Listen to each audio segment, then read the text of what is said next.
want you to sit back and think about this question.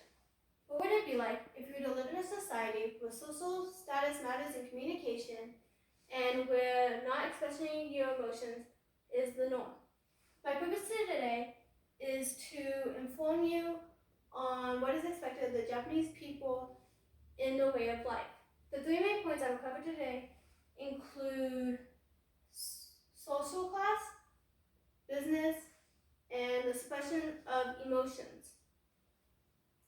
In the US, social class is important, however, it does not dictate how we communicate with one another. However, it does in Japan. The social class in Japan is based off of Confucianism. According to Roger J. Davis, Confucianism emphasizes right thinking, right living, and the strict observance of social etiquette. Because of this, social rank forces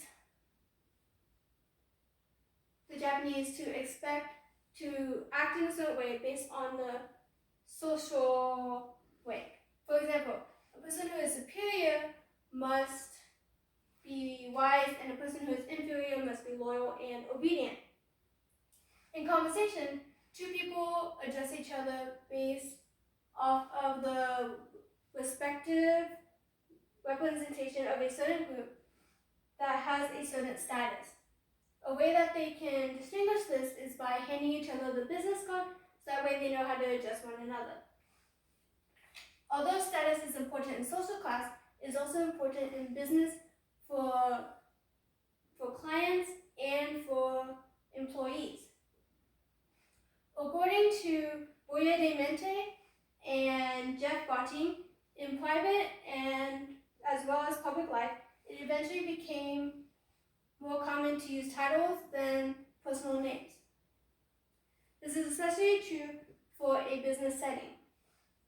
Example of a title is based off of occupation. Example of this in public life is that a police officer might be addressed as Omawari-san. In English, that is Mr. Policeman. In a business setting, a board of chairmen may be called kaicho. This is important because foreigners may not know that in a business setting, the Japanese refer to each other as titles and may miscall them by calling them by the last names. For example, one businessman learned that a president of a company was addressed as President Sato and not Mr. Sato. In the client perspective, the client is a god based on a common Japanese phrase. In a restaurant, the server must be below the client. This shows the client has more authority compared to the waitress. In Japanese work ethic, they are polite and formal. An employer can be seen as always thanking the clients, such as if somebody got a book, they say thank you for buying a book. If you get a haircut, they say thank you for getting a haircut. Based on formality, Japanese are expected to do the work and are working on behalf of the group. This is why they get no tips. In Japan, you shouldn't be generous because it might be interpreted as you not accepting the work of the worker. Just let them do the work, no matter how much work they have to do for you. Just let them do it because it's part of the culture. In business, formality and professionalism is big. However, I will next explain why they are that way and the suppression of the emotions. According to Kazuo, discipline, self-control, and self-suppression are elements of the samurai behavior. In Japan, you cannot show your emotion through speech, and you cannot use certain emotion behaviors. For example, you cannot touch the person you are communicating with because it's seen as emotion, and you are not allowed to use that many hand gestures because it is also seen as using emotion.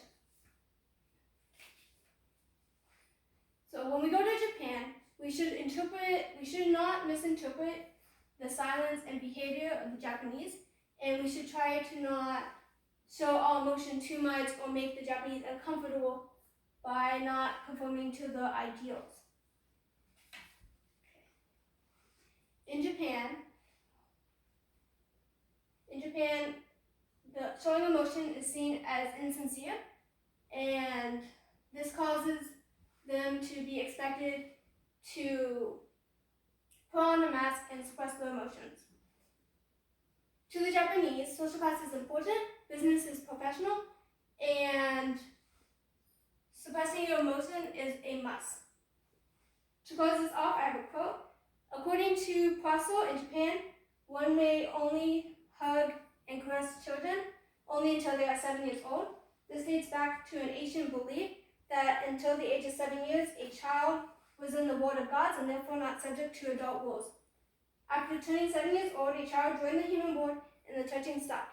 This is why Japanese mothers do not embrace their own children when meeting or parting, but instead bow politely to the astonishment of foreigners.